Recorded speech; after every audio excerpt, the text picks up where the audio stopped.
hello ભલે લે ને કાઉલા બધા સારા છે સબ ઠીક ઠાક આજે ટ્યુઝડે છે ને આપણે છે ને પેલું શું કહેતા હતા ખબર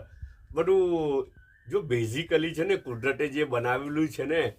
તે રોટી ને સબ્જી અથવા કયો તો શાક ને રોટી આપણી સુરતી ગામઠી ભાષામાં કયો તો રોટલી ને હાયણું બેઝિક તો આજ બરાબર પછી ને નાચ નખડા કરાવેલા હોય એટલા નાચ નખડા કરાવેલા હોય ને અલગ અલગ જાતનું બધું શેપ ને અલગ અલગ જાતના નામો ને આ ને તે ને જેવી રીતના જસ્ટ લાઈક સમોસામાં તમે જો તો બેઝિક શું હોય અંદર ખીમો હોય ને ઉપર રોટી હોય સવામાં શું હોય સવામાં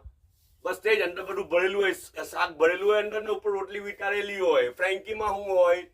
પીઝામાં શું હોય ભાઈ નીચે બેઝમાં રોટલી ને ઉપર શાક બરાબર ને બર્ગરમાં બી એવું જ તમે માર્ક કરો ને તો બધી જ વસ્તુમાં એવું જ હોય છે બેઝિકલી રોટી ને સબ્જી જ હોય છે બાકી તો બધા નાચ નખડા કરાવેલા હોય છે અલગ અલગ નામ આપીને નાચ નખડા કરાવેલા છે એ લોકોએ આપેલું શું કહે અને એ અરે યાર મને તો નામ બી યાદ નહીં આવતું મને શું નામ છે પાછી બોલી ફોલ્ડ ઓવર હા ઓકે ફોલ્ડ ઓવર કઈ છે ભાઈ ચિકન ફોલ્ડ ઓવર કઈ છે આપણે પેલું કે ને શવામાં કે અરે ચિકન ફોલ્ડ ઓવર પેલું શું કે લઝાનિયા નહીં અરે યાર પેલું ફજીટા હા ફજીટા ચિકન ફૈટા પછી ચિકન ક્વેસાદિલા બસ તેના જેવું સિમિલર જેવું છે એના જેવું જ છે પણ ઇન્ડિયન વર્ઝન છે કેવું વર્ઝન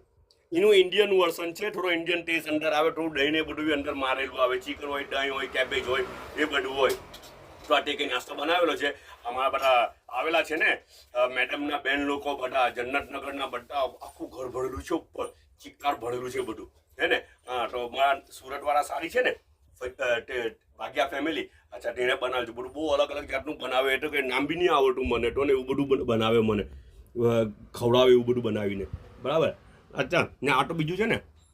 અને આ નમકીન છે હવે એનું કે ખાજા કે જે કયો તે બરાબર છે ઉપર પેલું કારા તલ નાખેલા છે ને એનાથી બનાવેલું છે ને આ બી ઘરમાં જ બનાવેલું છે બધું હોમમેડ છે ને ચોકલેટ છે ને ચાયનો 1 કપ છે ઓકે બધા પોતાનો ખ્યાલ કરજો પાછા મળું ઇન્શાલ્લાહ